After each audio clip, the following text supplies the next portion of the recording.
C'est au bord d'un magnifique étang arboré que Philippe et Bertrand ont décidé de traquer le brochet au leurre souple. Après une préparation et une présentation minutieuse du matériel, nos pêcheurs se mettront en action. C'est Bertrand qui aura la première touche, malheureusement soldée par un décrochage. Philippe aura plus de chance en attrapant un petit brochet.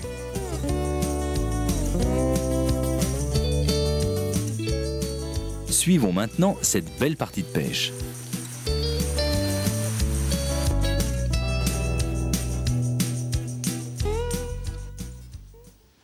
Je me trouve en compagnie de Bertrand Vacavant, guide de pêche de l'école française de pêche, au bord d'un magnifique étang dans le département de la Côte d'Or.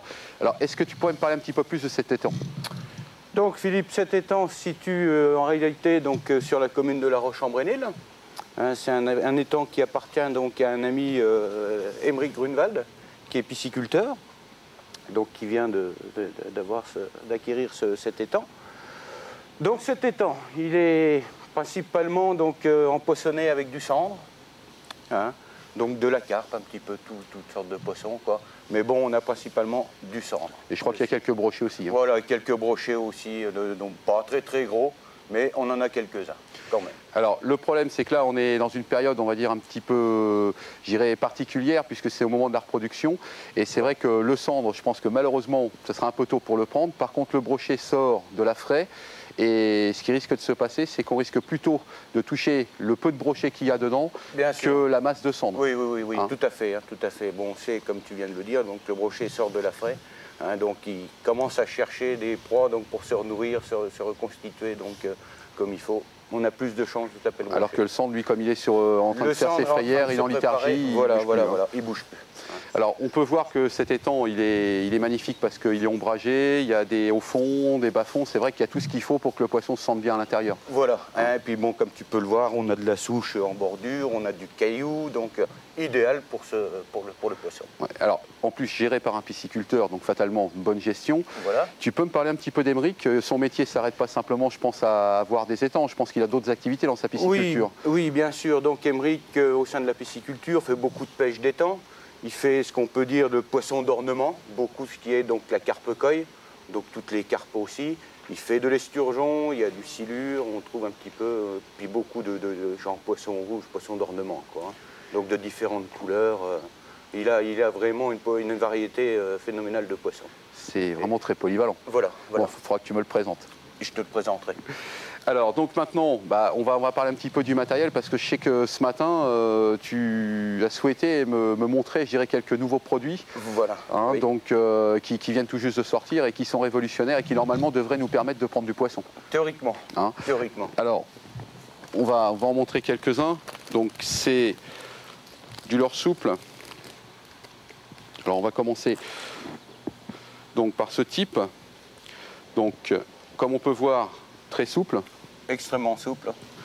Donc, je te laisse en parler un petit peu plus parce que je pense que tu sais mieux que moi. Si la souplesse, qu'est-ce qu'elle donne de plus au niveau d'un leurre? Donc, ce qui se passe, c'est que les fabricants maintenant font des leurres de plus en plus souples. Pourquoi? Parce qu'on émet beaucoup plus de vibrations. Le leurre travaille vraiment sur toute sa longueur. On arrive à des techniques maintenant, c'est plus prenant au niveau du poisson. Ça agit beaucoup mieux sur la ligne latérale. Donc c'est pour ça qu'on arrive à des leurres de plus en plus souples. C'est vrai que quand on regarde, il n'y a pas de souci, quoi. Non, aucun souci. Alors on va en montrer un ou deux autres. Donc toujours pareil, même type, avec on va dire une couleur un petit peu différente, puisque bon, alors les couleurs, l'importance des couleurs au niveau des eaux, au niveau de la période de l'année. Oui. Donc là, comme là en ce moment, donc à cette époque où on est, donc là on va privilégier quand même des leurres relativement clairs. Bon, c'est pareil, on a des eaux quand même légèrement teintées, mais pas trop. Donc le leurre clair, là ça va être idéal.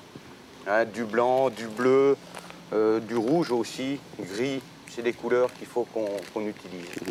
Alors il y en a un que je voulais vous faire voir, parce que là, le fabricant, il a été jusqu'à mettre des yeux. Vous voyez ? Alors les yeux toujours pareil, couleur rouge. Toujours le signal 100. Le signal 100. Et alors quand on regarde, c'est pareil, la souplesse du leurre, ça veut dire que quand ça nage dans l'eau, ça doit nager tout seul. Ça nage tout seul. Et très très grosse appendice caudale aussi, de plus en plus grosse, qui brasse beaucoup d'eau, qui fait du bruit énormément. Donc toujours pour attirer donc le signal 100 visuel et donc ligne latérale sur le poisson. Et alors certains de ces leurres, ce qui n'existait pas jusqu'à maintenant en France, si j'ai bien tout compris, ont un goût, un parfum. Voilà, donc nous dans la gamme donc, de la lande, on a deux types de leurre. On a du leurre salé, donc les particules de sel sont à l'intérieur du leurre, on peut les apercevoir. Ou alors on a donc des leurres aromatisés à l'anis. D'accord. Donc une odeur assez forte qui se dégage bien dans l'eau. Alors donc le plus de ce parfum, en fin de compte, ça permettra aux poissons de ne pas recracher le leurre et d'éviter, on va dire quelque part, les décrochages. Voilà, voilà. Donc surtout avec la base du sel, ça garde chez le carnassier comme sur le cendre. Quand il va l'engamer, donc ça va l'obliger à mâcher parce que les particules de sel donc s'évacuent tout de suite. Et donc ça l'oblige à le garder. Il retrouve un goût qu'il trouve dans le petit poissonnet. Voilà, voilà. Donc on n'a pas le refus tout de suite, ni sa façon de le recracher immédiatement. Il est obligé de le garder. Alors le dernier que je voulais vous montrer, parce que celui-là il est révolutionnaire, c'est la première fois que moi je vois ce type de leurre, c'est un leurre souple avec une bavette.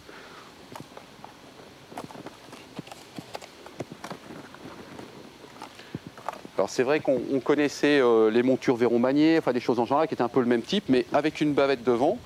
Alors toujours pareil, la souplesse au niveau de la queue, on peut le voir. Et puis donc la bavette qui se trouve donc juste derrière le poisson, armé derrière. Armé derrière, tout à fait. Donc on retire l'hameçon. Alors on va le voir tout à l'heure monter puisque à partir du moment où il est révolutionnaire, il est clair qu'on va le mettre en application, celui-là. Et celui-là, il a un nom particulier parce que... Voilà, donc nous, dans la gamme, donc, on l'appelait le Winfish. Le Winfish. C'est vraiment le leurre révolutionnaire maintenant, c'est le Winfish. Alors, maintenant qu'on a vu avec quoi on allait tenter nos carnassiers, voilà. On va s'occuper un petit peu du matériel. Bien sûr, oui. Alors, tu as pris une canne de 2,70 m, c'est ça? C'est à peu près une canne basique pour pêcher au bord. Voilà, voilà. Donc ici, bon, tu vois, on a de la branche. Je vais te la tenir comme ça, tu vas pouvoir tenir le leurre pour le montrer après. Donc voilà. En 2,70 m, en 16-20 grammes de puissance. Donc c'est une canne donc, de chez Garbolino. Donc on a, tu vois, donc, un moulinet donc, de chez Mitchell, le 300X Gold. Et donc là, j'ai privilégié donc, pour de la tresse. Le fait qu'on a quand même quelques brochets, on ne sait jamais. Et puis je crois que la tresse, ça permet aussi de mieux sentir la touche. Voilà, on sent beaucoup mieux la touche. Là, le fait qu'on a du caillou, on perçoit bien si c'est un caillou, si c'est une touche ou un morceau de bois. Donc alors canne soupe, tresse, on va s'enlever de la branche. Voilà. Et là, donc, le fameux Winfish dont on parlait tout à l'heure. Donc ce leurre, il a la particularité, donc, comme on l'expliquait, d'être un leurre souple à bavette. C'est le premier leurre au monde donc souple qui a une bavette. Donc il a un avantage, c'est que c'est un poisson, un leurre qui est lesté. Donc lesté très très bas à l'intérieur. Je vais le démonter, comme ça tu pourras t'apercevoir comment il est fait. Bon, déjà la particularité, c'est qu'on garde quand même une souplesse énorme sur le dos, beaucoup de vibrations. Et on a l'avantage, c'est quand notre carnassier donc, va l'engamer, le fait que le fil passe à l'intérieur, donc on a automatiquement éjection du leurre sur le bas de ligne. D'accord. Donc tu vois, tu comprends le système. Alors, vous avez vu quand même, tout est calculé pour que ça fonctionne et qu'il n'y ait pas de problème. Alors maintenant, je voudrais que tu me le fasses fonctionner, puis après on parlera de mon matériel après. Surtout pour voir, en fin de compte, l'utilité de cette bavette, voilà. Et puis du lest qui est à l'intérieur. Tu me le fais fonctionner? Oui. Donc, prends pas un poisson tout de suite, parce que... Non.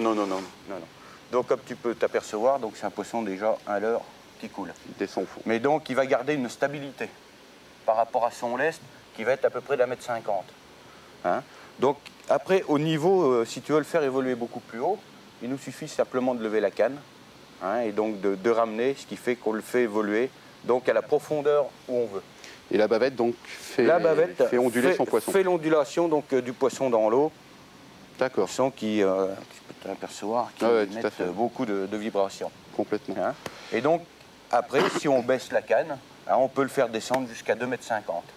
Sachant qu'on a donc pour l'instant un lest unique, mais donc on va arriver avec des nouveaux lests de différents grammages qu'on pourra changer comme on veut. Alors, ce type de leurre, puisque comme c'est tout nouveau, le but c'est que je t'interroge pour te poser toutes les questions, pour que demain on sache tous comment le faire fonctionner. Voilà. Est-ce que c'est le type de leurre lancé-ramené, comme il peut y avoir les leurres souples avec la tête plombée, ou est-ce que c'est un leurre qu'il faut plutôt dandiner? Est-ce que c'est un leurre qu'il faut plutôt se servir sous forme de tirette? Non, ça sera uniquement du lancer-ramené. Du lancer-ramené. Voilà. Canne haute pour le faire évoluer en surface ou canne basse pour le faire descendre au maximum. D'accord. Hein. Uniquement lancer-ramené. D'accord. Bon, c'est déjà bien parce que c'est souvent la solution la plus facile au niveau de l'adaptation. Voilà. Alors, on parle rapidement de l'autre montage qu'on a mis donc sur ma canne à moi. Oui. Donc là, moi, c'est pareil, j'ai pris une canne donc très souple, hein, comme on peut le voir, donc 2,40 m, hein, 2,70 m, pardon, avec un moulinet à peu près similaire au tien, hein, puisque bon, c'est du lancer léger.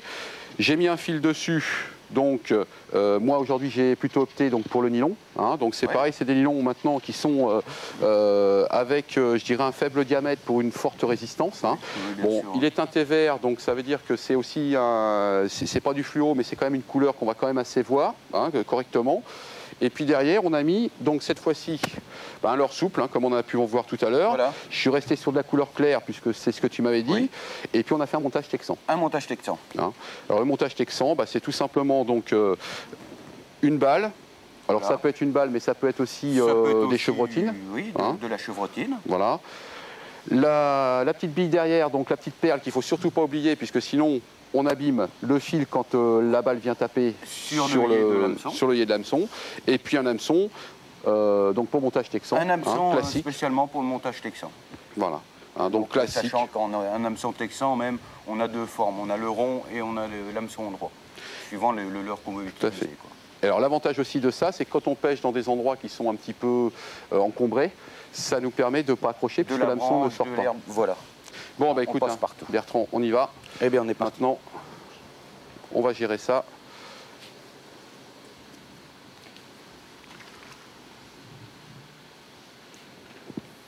Alors là, on va essayer de prospecter donc les places, comme on a l'habitude de dire en éventail. Hein, voilà. Déjà un petit peu devant pour savoir s'il n'y a pas des poissons qui seraient tout simplement à nos pieds. Oui, hein. Parce qu'avec toutes les souches qu'on a, donc on peut avoir du cendre sur la bordure ou brochet. Commencer à prospecter juste devant nos pieds. Hein, et puis une fois qu'on aura fait un éventail assez large, je dirais aux abords, on essaiera de voir pour aller chercher éventuellement un petit peu plus loin. Voilà. Ouais.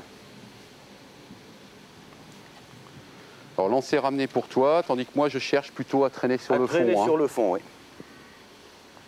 Donc moi je fais canne haute. Pour le moment. Alors qu'est-ce que tu pourrais me dire d'autre de ce magnifique étang, puisqu'on a parlé tout à l'heure du paysage, donc avec tous ces arbres qui sont propices, donc je dirais bien évidemment aux poissons, puisque ça leur fait des caches, ça leur fait de l'ombre, les souches comme on a dit au bord. Qu'est-ce qu'on pourrait dire d'autre aujourd'hui? Pourquoi on a des étangs, on va dire entre guillemets, plus propices que d'autres à la population de carnassiers ou autre? Est-ce qu'il y a des consignes à respecter, des choses à prévoir? Oui, quand même. Hein. Donc déjà pour le carnassier, bon, il faut déjà, c'est la qualité d'eau. Hein, ça c'est une chose quand même qui est très primordiale. Surtout on sait chez le cendre, comme chez le brochet. Hein, bon, si on a des eaux très très acides, c'est pas fameux. Ou même voir le carnassier reste pas. Hein, il va disparaître totalement du site. Bon là on a quand même beaucoup d'arbres autour. C'est assez dégagé quand même, pas trop de feuilles qui tombent donc au fond. Hein, bon, on évite quand même toutes les dépôts au fond, toutes les acidités, et, bon, ce qui fait quand même que ça reste ici, donc un endroit assez propice pour le carnassier. C'est vrai qu'on peut voir là, que quand tu ramènes, alors qu'on est sur le fond, hein, c'est ce qu'on disait, il n'y a rien. Quoi, il y a quelques brindilles d'herbe qui sont nécessaires, mais on n'a pas sans arrêt des feuilles après. Non, on n'a pas de feuilles, on n'a pas de branchage, on n'a rien vraiment pour nous gêner. Ah, j'ai eu un petit problème. Et alors donc sur des étangs comme ça, donc là on parlait tout à l'heure des reproductions du cendre ou du brochet. Sur le brochet en tant que tel, puisque bon c'est quand même ce qu'on va chercher en priorité par rapport à la période, comme on disait. Oui. La période de reproduction donc, se situe vers février-mars. Février-mars, Hein. oui. Et après, donc, en fin de compte, la mère abandonne le nid. Oui. Hein, et c'est le mâle qui reste en fin de compte en surveillance. C'est le mâle qui reste en surveillance. Hein, contrairement, donc, bon, exactement la même chose chez le cendre. Mhm. Hein, la femelle donc, pond ses œufs, sont fécondés donc, par le mâle et quitte le nid. C'est le mâle donc, qui a la charge du nid après, hein, jusqu'à ce que les alevins donc, puissent se débrouiller, on va dire, tout seuls.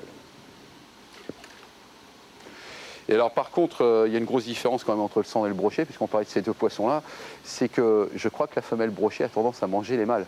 Alors que ce qui n'est pas le cas, c'est le cendre quand même. Non, hein. non. Il vaut mieux être un papa cendre qu'un papa brochet, hein, j'ai l'impression. Ah oui, tout à fait, là tu as raison là-dessus. Hein. J'ai senti un petit truc là. Ah. Apparemment, ça n'a pas continué parce que j'ai pas osé ferrer, j'ai laissé, tu vois, avec le montage texan, et en fin de compte, ça n'a pas continué.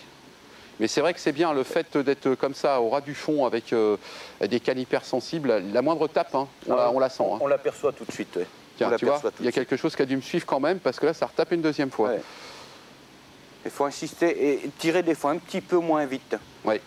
Hein, donc si on est des fois en présence de cendres, hein, le fait qu'ils se préparent donc à la fraie, ils sont beaucoup moins actifs. Des fois entraînant beaucoup plus doucement. Ah, puis le brochet qui n'a pas mangé depuis longtemps, c'est pareil, il saute dessus, mais des fois beaucoup moins bien qu'il peut l'être en période normale. Voilà, hein. parce qu'il est trop rapide, trop affamé, et il saute dessus et il n'a pas le temps de le prendre. Hein. Il va taper dedans et pas le temps de l'engamer. Puis comme on disait tout à l'heure, à partir du moment où on a des leurres qui ont l'avantage maintenant d'être odorants, entre guillemets, ça veut dire qu'on peut se permettre même de le laisser un petit peu, alors qu'avant il fallait quand même réagir à la touche. Il fallait hein. réagir tout de suite, oui. Donc là, bon, là comme ce leurre-là, donc on a un leurre neutre. Mais bon, sachant avec le sel ou l'ani, donc le mieux d'attendre un petit peu, de marquer des temps d'arrêt, hein, permet au poisson quand même de le déguster avant de le ferrer. Oh. Tu vois, il y a des choses quand même qui tirent dessus. Oui. Alors on va... Tu vois, moi pour l'instant, insister, hein. j'ai pas eu de tape. Je les vois. On a des bonnes conditions climatiques aussi parce qu'on n'a pas un grand soleil, donc qui des fois effraie un petit peu le carnassier hein, sur les premières chaleurs. La luminosité des fois les gêne un petit peu parce qu'ils sortent de l'hiver où ils ont eu des temps souvent... Voilà, et puis bon, comme chez le cendre, là, cette époque-ci qui cherche à frayer, donc revient plus facilement sur les bords. Hein. Donc c'est déjà un poisson à l'origine qui fuit la lumière, hein, qui est lucifuge, qui recherche quand même le sombre. Donc ça les perturbe un petit peu. Mais je pensais qu'on aurait eu beaucoup plus de lumière que ça aujourd'hui. En fin de compte, le temps se prête bien à notre pêche. Hein. Tiens, oh, c'est pas possible ça. Tu vois, je te dis, à mon avis, ils veulent pas... On va regarder si l'hameçon, c'est pas trop... non. Écoute, bon, il y a quelques petites traces quand même dessus. Quelques petites traces, oui. Tu vois, alors bon, difficile de savoir si c'est plutôt un brochet ou un cendre qui est attaqué, mais tu vois, ça a même pas... tu vois, ça a ouvert un petit peu le... On voit dessus, ça a ouvert un petit peu le leurre, là, mais pas suffisamment pour déclencher l'hameçon. Hein. Regarde, tu as même arraché un œil sur le leurre. Ouais. Mais moi, je pense que ça serait du brochet, ça. Il n'y a plus qu'un œil. Parce que, bon, les petites marques dedans, donc le cendre, ça serait assez rapproché. Ouais. C'est coupé fin. Essaye, je vais te laisser... C'est pas parce que je veux que ça soit toi qui prenne le poisson, parce que tu sais que dans ces cas-là, en général, bon, mais moi je suis partageur, mais essaye juste pour voir si des fois ton leurre est... Je vais refaire un passage, moi, tu as jeté. Et essaye puis, voir. Ok.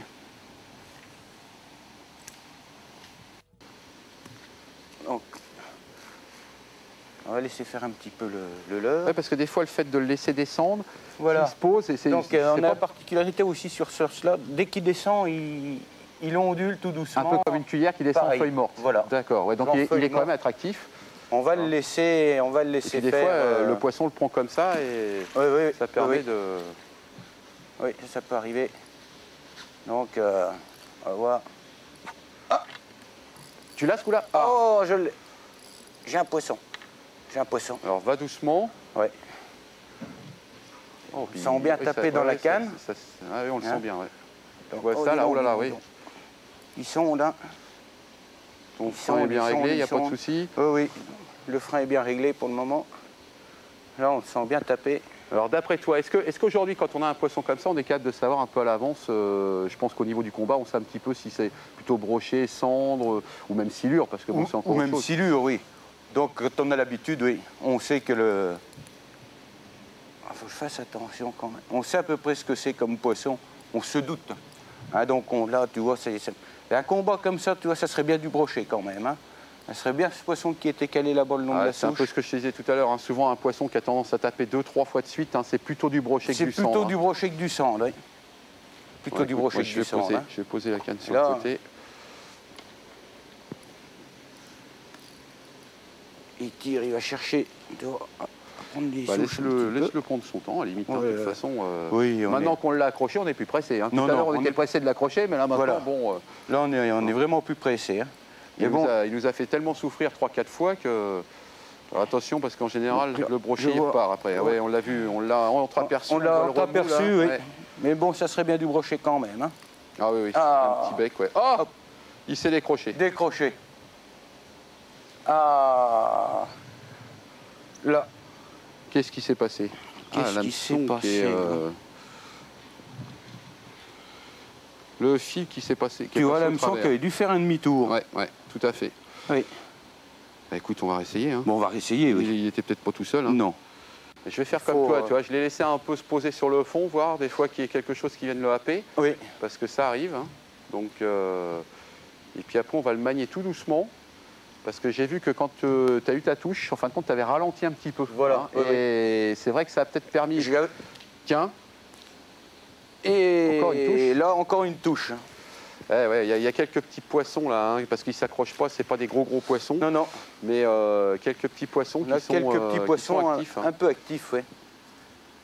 Alors là, je vais passer, tu vois, le long, il y a une branche là. Ouais, laisse poser un petit peu des fois. Ouais, tout à fait, ouais, parce que Comme le long de la branche, là, ça peut être intéressant. Ouais, qui descendent tout doucement.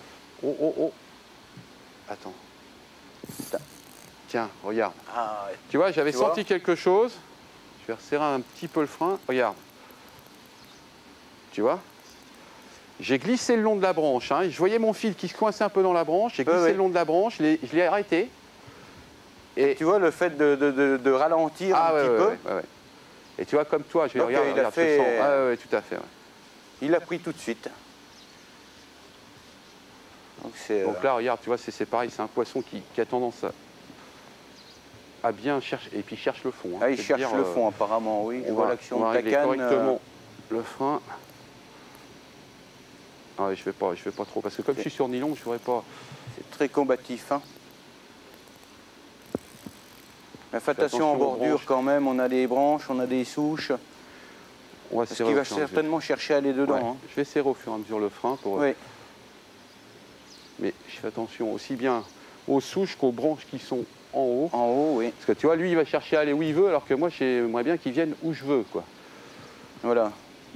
Et là, il ne faut pas le laisser piloter l'appareil. Là, il vient sur le bord, mais je fais toujours attention. Tu vois, il repart, semble là. que je l'ai aperçu. Ah, ouais. Et il repart. Tu vois? Comme quoi. Et il repart. Ah, ouais.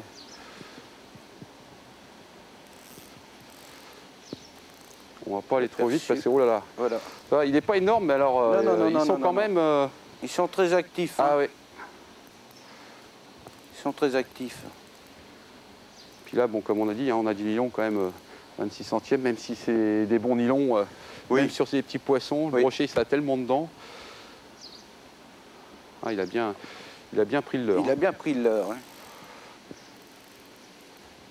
Et le leurre, il l'a bien pris par la tête. Hein. Ouais. J'ai essayé de le garder entre deux eaux, justement, pour éviter les souches, hein, comme tu disais tout à l'heure. Oui.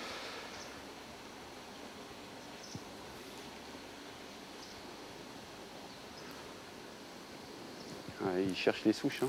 Ah, ouais. Il cherche les souches. Allez, viens par ici, là.